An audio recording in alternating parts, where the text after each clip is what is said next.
Hi guys, what's up? How's it going? Welcome back to English with Ramesh. ఈ రోజు క్లాస్లో మనం మాట్లాడుకోబోయే విషయం ఏంటంటే to and so that వీటిని ఎలా యూజ్ చేయాలి, వాటి మీనింగ్ ఏంటి, ఎక్కడ ఉపయోగిస్తామనేది ఈరోజు క్లాస్లో మనం క్లియర్గా తెలుసుకోబోతున్నాం గైస్. సో క్లాస్ని చివరి వరకు చూసే ప్రయత్నం చేయండి.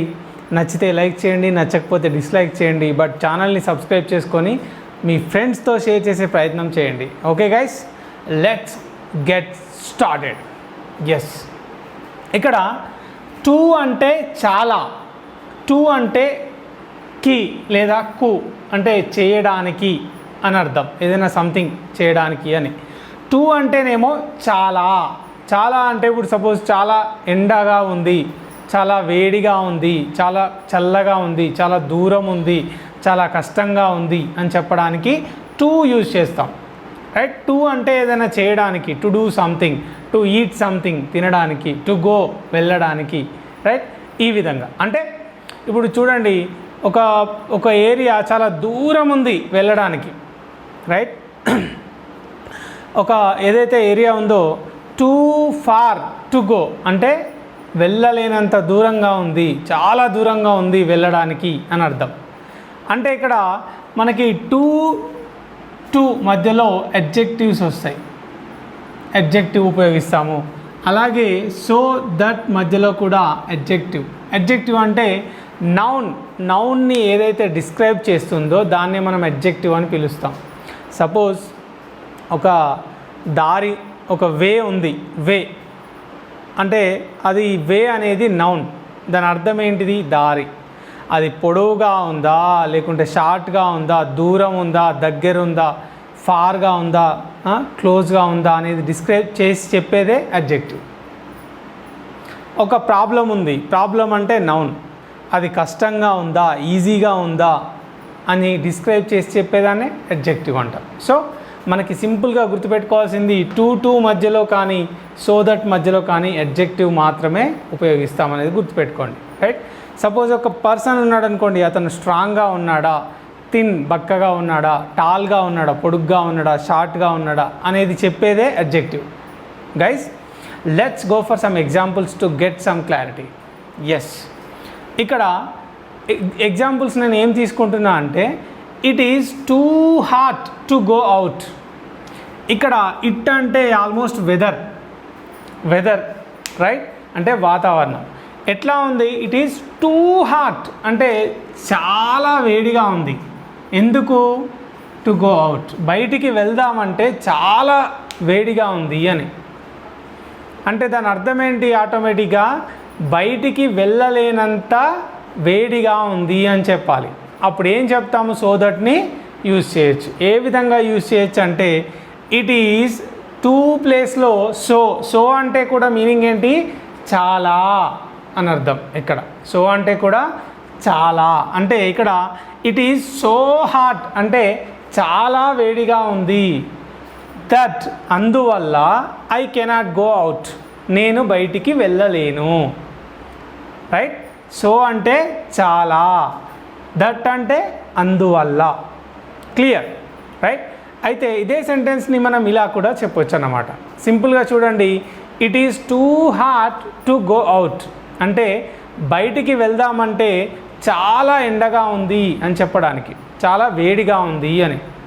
అయితే అదే సెంటెన్స్ని సో దట్ ఉపయోగించి ఎట్లా చెప్పొచ్చు అంటే ఇట్ ఈజ్ సో హాట్ అంటే చాలా వేడిగా ఉంది, that I cannot go out అంటే అందువల్ల నేను బయటికి వెళ్ళలేను అని, రైట్. ఈ విధంగా చెప్పొచ్చు. అయితే మీరు అబ్జర్వ్ చేస్తే కనుక టూ మధ్యలో అడ్జెక్టివ్ వచ్చింది, అలాగే సో దట్ మధ్యలో అడ్జెక్టివ్ ఉపయోగించినాం. గుర్తుపెట్టుకోవాలి. ఇక్కడ ఐ కెనాట్ అంటే నేను వెళ్ళలేను అని, రైట్.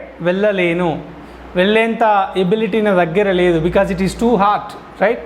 ఈ విధంగా చెప్తాం.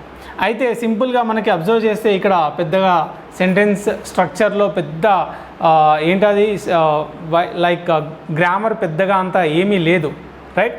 ఏం లేదు ఇక్కడ. ఇట్ ఈజ్ ఉపయోగించినాం. ఇట్ ఈజ్ అంటే ఇప్పుడు ఉంది అని. ఇప్పుడు ఇట్ ఈజ్ టూ హాట్ అంటే ఇప్పుడు చాలా వేడిగా ఉంది, టు గో అవుట్ బయటికి వెళ్ళడానికి.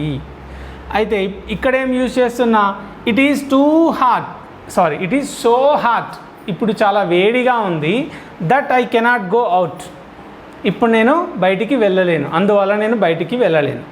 అయితే ప్రస్తుతం వేడిగా ఉంది, అందువల్ల నేను బయటికి వెళ్ళలేను అని చెప్తున్నాం, రైట్? అందుకే ఈ విధంగా చెప్పొచ్చు, it is so hot that I cannot go out. Let's go for more examples to get some clear picture. ఇక్కడ చూడండి, the problem is too difficult to solve. ఆ సమస్య ఏదైతే ఉందో, ద ప్రాబ్లం ఏదైతే ఉందో అది చాలా డిఫికల్ట్గా ఉంది సాల్వ్ చేయడానికి, పరిష్కరించడానికి అది చాలా చాలా డిఫికల్ట్గా ఉంది అని.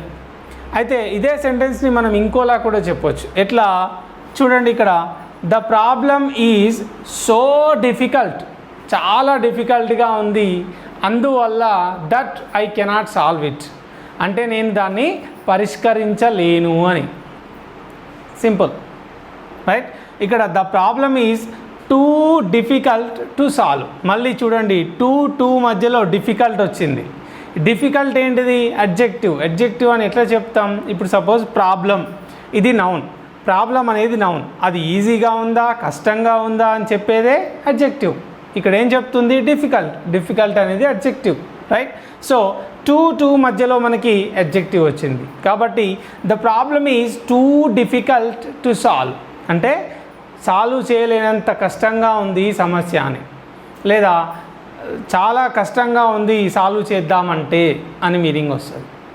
అదే సెంటెన్స్ని మనం సో దట్ ఉపయోగించి ఎట్లా చెప్పొచ్చు అంటే, ఇక్కడ చూడండి, the problem is so difficult that I cannot solve, అంటే నేను ఆ ప్రాబ్లం చాలా కష్టంగా ఉంది, అందువల్ల నేను దాన్ని పరిష్కరించలేను, నేను సాల్వ్ చేయలేను అని. ఓకే, అండ్ ఇంకా కొంచెం ఎగ్జాంపుల్స్ని చూద్దాం, కొంచెం డిఫరెంట్గా ఉండే ఎగ్జాంపుల్స్. ఎట్లా అంటే చూద్దాం, it was too far to go, అంటే చూడండి ఇంతకుముందు ఈజ్ ఉపయోగించినాం, ఇక్కడ ఇట్ వాజ్ ఉపయోగిస్తున్నా. It was too far to go అంటే వెళ్ళలేనంత దూరంగా ఉండే, అది చాలా దూరంగా ఉండే వెళ్ళడానికి అని చెప్పడం. అంటే ఆ పర్టికులర్ ప్లేస్ ఏదైతే ఉందో అది చాలా దూరంగా ఉండెను అని చెప్తున్నా. ఇట్ వాజ్ అంటే అది ఉండెను, ఇట్ ఈజ్ అంటే ఉంది అని చెప్తాం, ఇట్ వాజ్ అంటే ఉండెను అని చెప్తాం, రైట్? ఇక్కడ చూడండి, ఇట్ వాజ్ టూ ఫార్ అంటే చాలా దూరం ఉండెను, ఎందుకు? వెళ్ళడానికి. It was too far to go అంటే వెళ్ళడానికి చాలా దూరం ఉండెను, ఆ ప్లేస్ ఏదైతే ఉందో ఆ ప్లేస్ చాలా దూరం ఉండే వెళ్ళడానికి, రైట్? అదే సెంటెన్స్ని ఇప్పుడు సో దట్తో మనం ఎట్లా చెప్పొచ్చు అనేది చూద్దాం, రైట్? ఇక్కడ ఇట్ వాజ్ సో ఫార్ అంటే ఇక్కడ అది చాలా దూరం ఉండెను, దట్ అందువల్ల ఐ కుడ్ నాట్ గో అంటే నేను వెళ్ళలేకపోయాను అని. ఎందుకు ఇక్కడ చూడండి, నేను పరిష్కరించలేను, ఐ కెనాట్ సాల్వ్ అని చెప్పినాను. ఇది ప్రజెంట్ ఇక్కడ, ఎందుకంటే ఇది ప్రాబ్లం ఇప్పుడు డిఫికల్ట్గా ఉంది, ఇక్కడ ఇది ఇప్పుడు ఎండగా ఉంది, ఇప్పుడు వేడిగా ఉంది కాబట్టి. అయితే ఇక్కడికి వచ్చేసరికి ఏమైంది, అది చాలా దూరం ఉండే, ఇట్ వాజ్, ఓకే, ఇప్పుడు కాదు అది, ఇట్ వాజ్ టూ ఫార్ అంటే అది చాలా దూరం ఉండే వెళ్ళడానికి, వెళ్ళలేనంత దూరంగా ఉండే అని దాని అర్థం. అందుకే సో దట్తో మనం ఎట్లా చెప్తున్నామంటే, ఇట్ వాజ్ సో ఫార్ అంటే చాలా దూరంగా ఉండెను, that I could not go అంటే నేను అందుకే వెళ్ళలేకపోయాను అని. It was so far that I could not go, అది చాలా దూరం ఉండెను, అందువల్ల నేను వెళ్ళలేకపోయాను అని. గుర్తుపెట్టుకోండి, ప్రజెంట్ అయితే ప్రజెంటేబిలిటీ వస్తుంది, కెనాట్ యూజ్ చేస్తాం, కెన్ యూజ్ చేస్తాం. ఇక్కడ ఎప్పుడైతే ప్రజెంట్ వస్తుందో, ఇక్కడ పాస్ట్ వచ్చినప్పుడు ఇక్కడ కుడ్ ఉపయోగిస్తాము. గుర్తుపెట్టుకోండి, సింపుల్ ట్రిక్, రైట్? ఇక్కడ ఇంకొక example, the mountain, whatever, the mountain is too tall to climb, the Everest is too tall to climb. అయితే చాలా పొడుగ్గా ఉంది ఎక్కడానికి, అధిరోహించడానికి అది చాలా పొడుగ్గా ఉంది ఆ పర్వతం అని చెప్పడానికి, రైట్? ఇక్కడ ఎవరెస్ట్ అని సెట్ చేసినాం అనుకోండి, the Everest is two tall to climb అంటే చాలా పొడుగ్గా ఉంది ఎవరెస్ట్ ఎక్కడానికి, అధిరోహించడానికి దాని అర్థం, రైట్. అయితే మళ్ళీ ఇక్కడ ఈజ్ వచ్చింది అంటే ప్రెజెంటే. అయితే ఇక్కడ మనం సో దట్తో ఎట్లా చెప్పొచ్చు అంటే the Everest is so tall that I cannot climb, అంటే అది చాలా చాలా పొడవుగా ఉంది, అందుకే నేను ఎక్కలేను అని చెప్పడం. ఓకే, నేను దాన్ని అధిరోహించలేను అని చెప్పడానికి, రైట్. అది చాలా పొడవుగా ఉంది, అందుకే నేను దాన్ని అధిరోహించలేను, ఐ కెనాట్ క్లైంబ్, నేను దాన్ని ఎక్కలేను అని చెప్పడం. ఈ విధంగా అన్నమాట. ఓకే గైస్, సో ఇలా మనం చాలా ఎగ్జాంపుల్స్ని ప్రాక్టీస్ చేసుకోవచ్చు, చాలా. The language is two typical to learn, అంటే నేర్చుకోవడం చాలా కష్టంగా ఉంది అని చెప్పడానికి. సో ఈ విధంగా మనం టు అలాగే సో దట్. టు అంటే చాలా చేయడానికి, ఒక పని చేయడానికి చాలా కష్టంగా ఉంది, ఇబ్బందిగా ఉంది అని చెప్పడానికి. అలాగే సో దట్ అంటే అది చాలా కష్టంగా ఉంది, అందువల్ల నేను చేయలేకపోయాను లేదా నేను చేయలేను అని చెప్పడానికి ఉపయోగిస్తాం. This is the class number 1 in terms of regarding to and so that. Okay guys, so hope you have understood this class. If you have got any doubts, please try to drop your doubts in the comment box below. And thanks a lot for watching. Please support to this YouTube channel by sharing with your friends and clicking the subscribe button. Thanks a lot for watching. Bye. See you in the next class.